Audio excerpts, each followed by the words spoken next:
Good morning, good afternoon, good evening. I welcome you once again to my channel.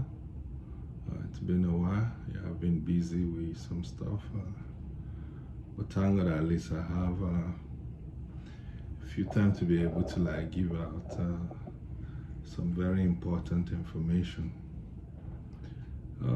Thank you guys for the likes, the follow, the thumbs up and everything on all my channels. These are really welcomed and it's really appreciated. Okay, so let's dive into it quickly. Basically, today's video is about the international student that are studying in Canada, especially those studying in Ontario. One of the easiest way to come into Canada is through the international student stream. The international student stream is whereby you apply to a school, they give you an admission, mostly like a postgraduate level. Then you come into Canada, you do your studies, and and another good thing is you have to be, if you decide to migrate to a new country, you have to do that legally so that you have a legal status to be in that country. If not, you're going to find things really, really difficult. So most people that travel abroad, not most, some people that travel abroad, especially from our part of the world, they just travel without papers. And with that, you will not be able to get a good job. You'll be doing what they call under the table job, which probably you'll just be scouting from here and there. And you'll always be hiding from the authorities, police and all that. So if you don't want to be caught in that web, it's better if you decide and you make up your mind that you want to relocate, you have to do that legally. And especially Canada, the easiest way to come to Canada is to come through the school route. The school route. So now the school route, because one thing with Canada is one of the countries whereby you can easily get your papers, your legal papers. Yeah, most people, probably those that go to the UK, I know a lot of them. They are my friends. They've been to the UK, went to school and all that. Even after that, immediately after your study, they ask you to leave, unless probably you have an employer that will probably be able to sponsor you or something like that. Even before you become a permanent resident, it's in excess of 5, 6, 7 years. But it's not like that in Canada. US is the same thing. It's difficult to get papers there. Yeah, you'll get it eventually, but it takes a very long time. Canada is more streamlined, it's more straightforward. You come through the legal means. In another 2 years, you have your permanent residency. That's if you don't come to Canada as a PR, you just come here, let's say, through the school route. So let me just cut to the chase. Basically, Ontario is a province in Canada, and it's one of the biggest provinces in Canada. So basically, most people, especially immigrants, they like coming to Ontario. Why do they like coming to Ontario? One is because the weather in Ontario Canada is generally cold, but the weather in Ontario is still a bit friendly as compared to other parts of Canada. That's one. Then secondly, Toronto, which is like the commercial capital of Canada, is in Ontario. Then Ottawa, which is like the political political capital of Canada, is still in Ontario. Ontario, most of the big names that you hear, they are all based in Ontario. Canada has a population of 40 million. 35% of that population reside in Ontario.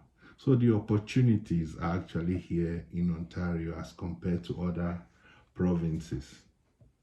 So what came into effect is most of the universities and colleges, most of them are based in Ontario.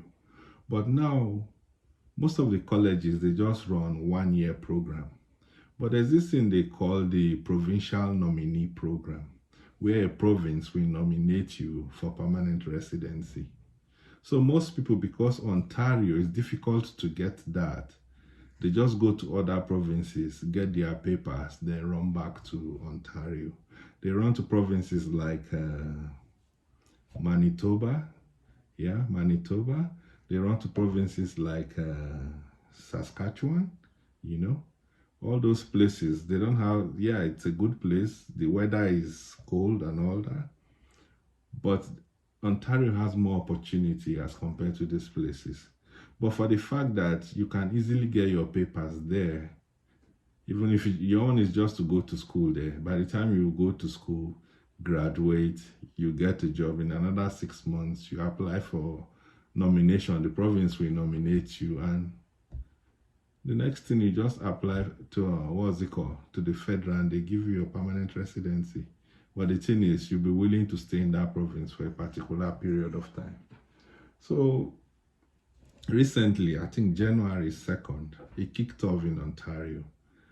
In Ontario, before now, for the province to nominate you, you must do a 2 years program, maybe master's degree or a diploma that's at least 2 years program, you know, full time, you know. But starting this year, they said, okay, they opened the window for, even if you are doing a 1 year program, you understand? Most of the colleges, they just do 1 year program, and 1 year is just 2 semesters. Like we have some students that just resumed this week, January, 1 year program in Ontario.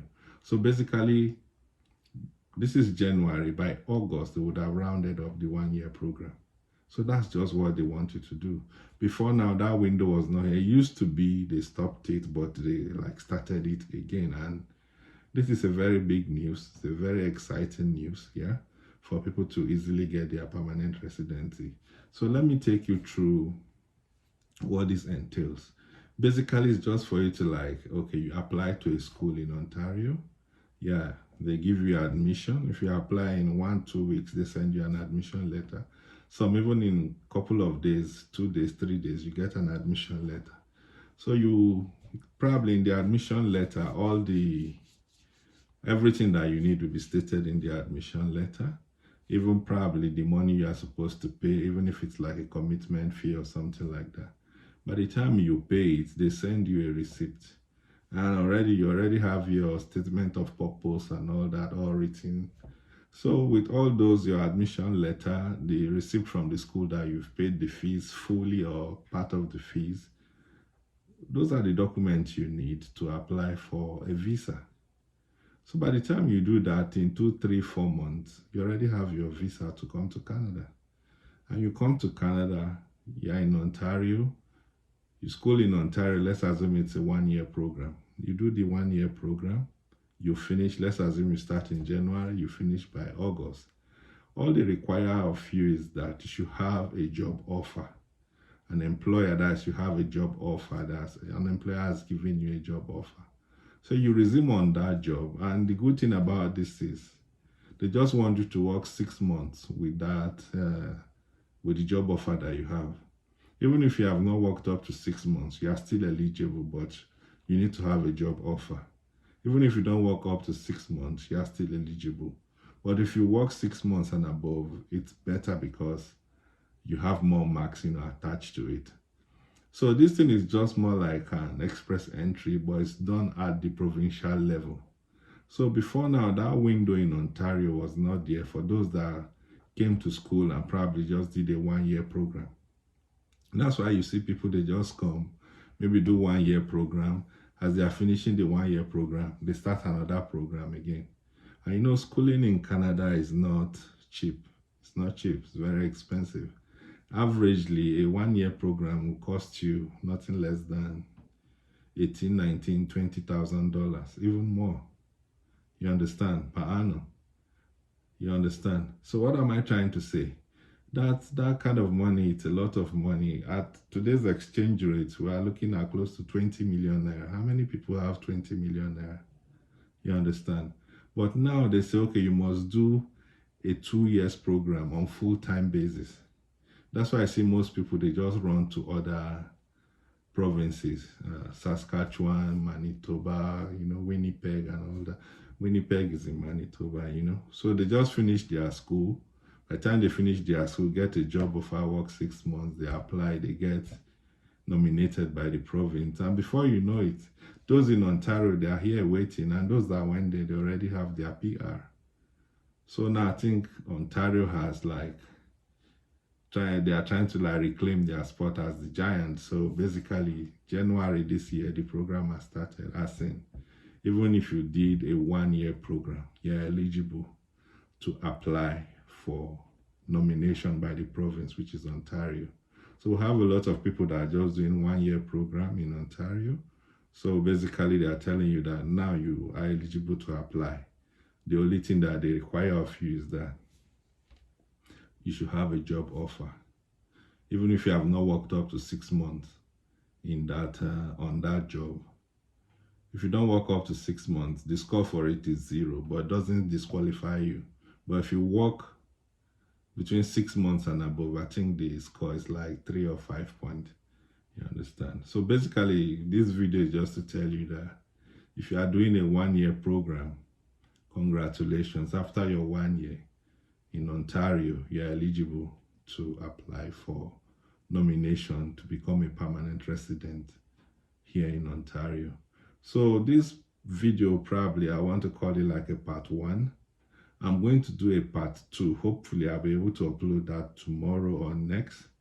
And that one, I'm going to take you through the various steps that the scoring process, let me put it that way. The scoring process, okay, I'll just take it one after the other. It's not going to take 10 minutes, something very simple. So you see the requirement. They ask you this question. If you have it, they give you a score. Just okay, if you school in Ontario, yes. Is it a 1-year program? There's a score for it. Is it a 2-year program? There's a score for it, just like that. Or do you have your IELTS?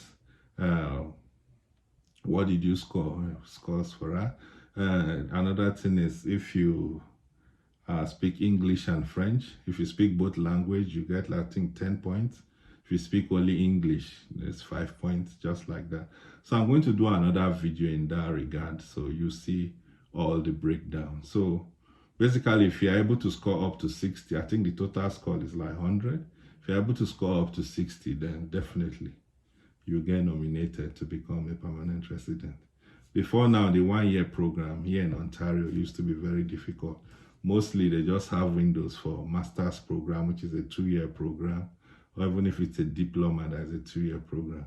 They don't have room for 1-year program. It used to be, but they stopped it, and January this year, 2024, they kicked it off, because it's not easy, doing a 2-year program, considering how much is involved in terms of tuition. So today's video is just tell people that, okay, if you school, even if you are finished schooling and probably you still have a valid work permit that you're working with, then you're eligible to apply. So thank you for watching. If you have any question, you can just ask me, probably down below. I'll be able to respond. Yeah, then like I said, tomorrow or next, I'm going to upload another video. I'm going to take you through the scoring process and how points are generated for the Ontario Immigrant Nominee Program. It's called OINP, Ontario Immigrant Nominee Program. It's very easy to get your papers here in Canada. Through this process now, if you just come as a student, max under 1.5 years, 2 years, you're a permanent resident here in Canada. And the good thing about this one now is, even as a student, sometime last year, they said, okay, even as a student, you can work full-time. If you have the time, you can work full-time. Before, it used to be 20 hours a week, but now they say you can work full-time. So if you're able to muzzle it and probably just pay part of the tuition and come here, then you come here and you're working, you pay the remaining one while you're here in Canada working. You don't have to pay all at once if you can't afford it, So it's a very easy and straightforward way, and one of the quickest to come to Canada legally. Thank you very much for watching, and we'll see ourselves on the next one.